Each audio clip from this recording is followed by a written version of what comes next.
안녕하세요. 두 번째 시간입니다. 이번에는 치매란 무엇인지, 어떤 병인지에 대해서 함께 알아보는 시간을 가지도록 하겠습니다. 치매란 무엇인가? 보통 일반적으로 가장 걱정하는 것이 깜빡깜빡할 때, 치매 아닌가? 이렇게 생각을 좀 많이 하시는 것 같습니다. 그래서 치매에 대해서 잘 알려진 게 기억력 저하인 것 같습니다. 그래서 기억력 저하도 근데 치매의 한 특성이긴 하지만 그것만으로는 치매 진단을 내릴 수는 없고요. 보면은 몇 가지 특성을 가지는데 첫 번째로는 인지 기능이 정상이던 성인에서 후천적으로 이제 명료한 의식 상태에서 서서히 발생하고요. 그래서 아래 표를 보시면은 이제 무증상 기간이 이게 상당히 길고 인지 기능이 이게 인지 기능인데 인지 기능이 좀 떨어지는 것도 굉장히 오래 걸리는 것을 볼 수 있습니다. 그래서 따라서 이제 갑작스럽게 어제까지 잘 지내시던 분이 의식 변화가 생기거나 마치 보호자가 보기에 좀 치매가 생긴 것 같은 그런 증상을 보일 때 갑자기 변화가 생겼을 때 치매가 발생한 건 아닌지 놀라서 센터에 치매 검사를 받으러 오시는 경우가 있습니다. 근데 사실 이런 경우에는 보시다시피 치매 가능성이 좀 떨어지고요. 다른 진단을 염두에 두고 감별하기 위해서 병원 진료를 보시는 것이 좋겠습니다. 그리고 두 번째 특성으로는 인지기능과 일상생활 능력의 저하, 그리고 정신행동 증상이 동반되는 것이 치매인데요. 이거를 이제 치매 ABC라고 하는데 일상생활 능력을 이제 ADL이라고 하고 조금 용어이긴 한데 정신행동 증상, BPSD, 인지기능, 코그니션 이렇게 해서 치매 ABC로 중요한 특징입니다. 그리고 세 번째로는 우리가 이렇게 치매라고 통틀어서 부르지만 치매라는 게 하나가 아니고 두통처럼 하나의 증상을 얘기하는 그런 용어입니다. 그래서 다양한 원인, 굉장히 생각보다 다양한 원인과 종류가 있다는 것을 좀 알아두시면 좋겠습니다. 그래서 일단은 여기에서 알아두실 거는 후천적이고 명료한 의식 상태에서 상당히 서서히 발생하는 거고 나머지 특성에 대해서는 다음 슬라이드에서 또 알아보겠습니다. 그래서 앞에서 말씀드린 중요한 개념으로 치매가 좀 인지기능 저하뿐만이 아니라 일상생활 능력이 저하되고 또 정신행동 증상이 있다는 것을 말씀드렸는데요. 먼저 인지기능에 대한 부분입니다. 보통 생각하시면은 이제 깜빡깜빡하는 게 제일 티가 나기도 하고 기억력만의 인지기능이라고 생각을 하시는 경우가 많은데요. 인지기능하고 기억력은 같은 개념이 아닙니다. 그래서 인지기능 안에는 기억력이 포함되기도 하지만 다른 여러 가지 보시는 바와 같이 주의력, 지남력, 시공간 기능, 실행 기능, 언어 기능, 처리 속도 이렇게 다양한 영역이 포함됩니다. 기억력을 보면은 당연히 이제 잘 아시겠지만 많이 오셔가지고 호소하는 증상은 내가 약을 먹었었나? 핸드폰을 어디다 뒀지? 냉장고에 왔는데 내가 냉장고에 뭘 가지러 왔었지? 이런 것들이 흔히 호소하는 증상이고 그것 때문에 치매 아닐까요? 이렇게 걱정을 많이 하시는데 보통은 치매가 아니더라도 노화에 따라서 정상적으로 이제 젊을 때 같지는 않고 정상적으로 내 기능 자체가 떨어지는 부분이 있기 때문에 어느 정도 인지 기능이 떨어지는 것은 정상 범주 안에 들어가고 그거에 대해서는 크게 우려하실 필요는 없습니다. 근데 그러면은 이제 주의 깊게 봐야 할 기억력 저하가 있겠죠. 그래서 정상 노인의 기억력 저하와 치매 노인의 기억 장애라고 부르는 부분들은 어떤 차이가 있는지 보시면은 정상 노인의 기억력 저하를 보시면은 내가 이제 자연적인 노화 현상이고 경험한 것의 일부 내가 잊었다는 것을 이제 알고 어제 뭐 했었지 내가 그거 잊어버렸는데 이렇게 얘기를 하고 다른 사람이 그거 했었잖아요 이렇게 얘기를 하면 그거 했었지 이렇게 기억이 다시 돌아오는 경우가 많습니다. 그리고 잊어버리는 게 많아지지만 더 이상 그 다른 영역으로 퍼지지는 않고 조금 깜빡깜빡하면서도 하실 거는 다 하시고 뭐 어디 다니시거나 일상생활 하시는 데는 지장을 미치지 않습니다. 근데 치매 노인의 기억 장애는 좀 다른데요. 뇌 질병이나 손상으로 인해서 발생하는 만큼 아예 통째로 날아가 버리는 거예요. 기억이 아예 통째로 날아가 버려서 누가 그걸 얘기해줘도 아예 없는 일처럼 받아들이시는 경우가 많습니다. 그리고 기억 장애 자체도 점차 악화되고 판단력 저하나 다른 영역의 저하가 동반되고 일상생활에 결국에는 지장이 오게 됩니다. 그래서 물론 이것만으로 진단을 내리지는 않지만 정상 노인의 기억력 저하에 비해서 이런 특징을 가지고 있다는 것을 알아두시면은 조금 도움이 되실 것 같습니다.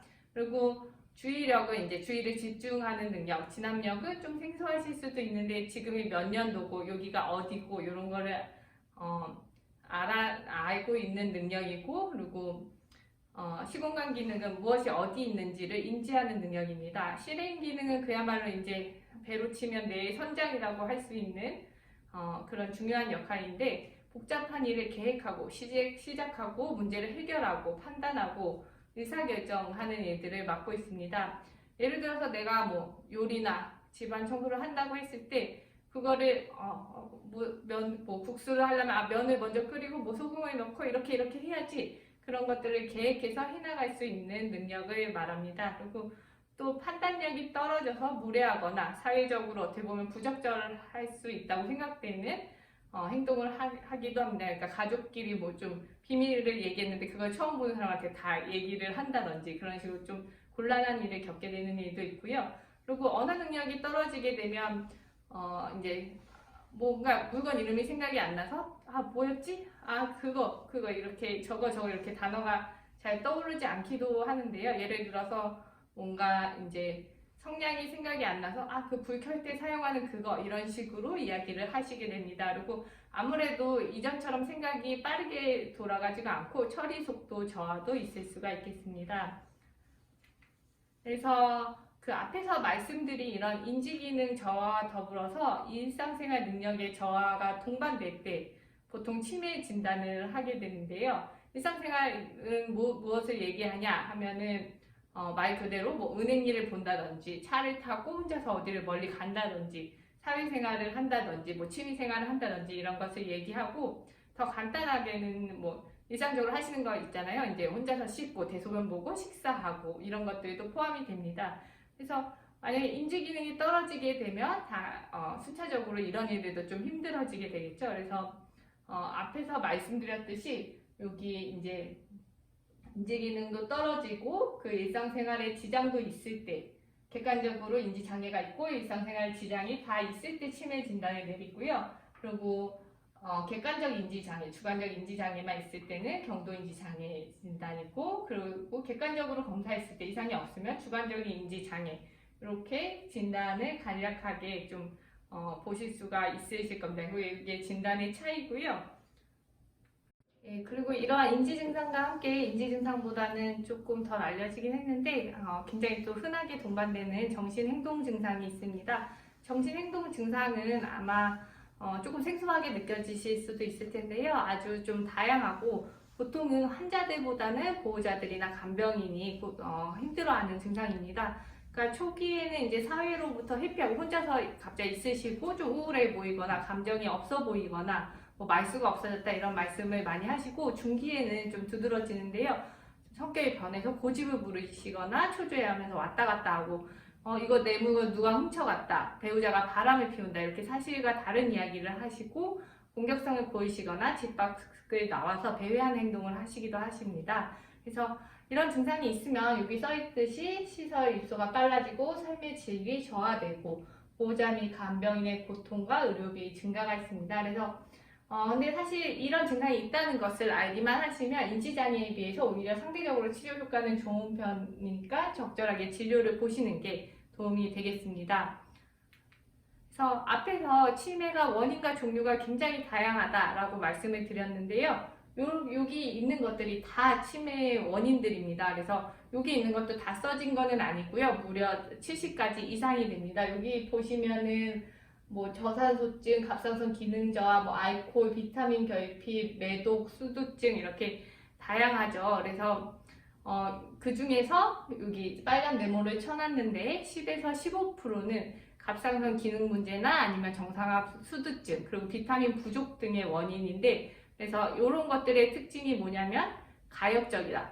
특히 조기에 치료하면은 증상의 호전과 완치 가능한 치매입니다. 그리고 이제 치매라고 하면 제일 많이 들어보신 게 알츠하이머 치매라고 많이 들어보셨을 것 같은데 가장 많이 차지합니다. 그래서 알츠하이머 치매가 거의 한 50-60%를 차지하고 있고, 그리고 두 번째로는 혈관성 치매인데 혈관성 치매도 20-30%입니다. 근데 혈관성 치매의 경우도 적절하게 약을 사용하면 더 이상의 진행을 막을 수가 있습니다. 그리고 알츠하이머 치매는 약물 복용 시 진행을 더 늦출 수 있으니까 적절하게 치료받는 것이 좋겠습니다.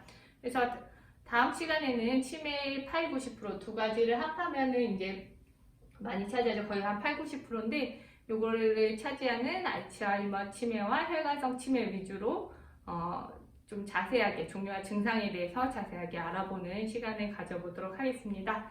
네, 들어주셔서 감사합니다.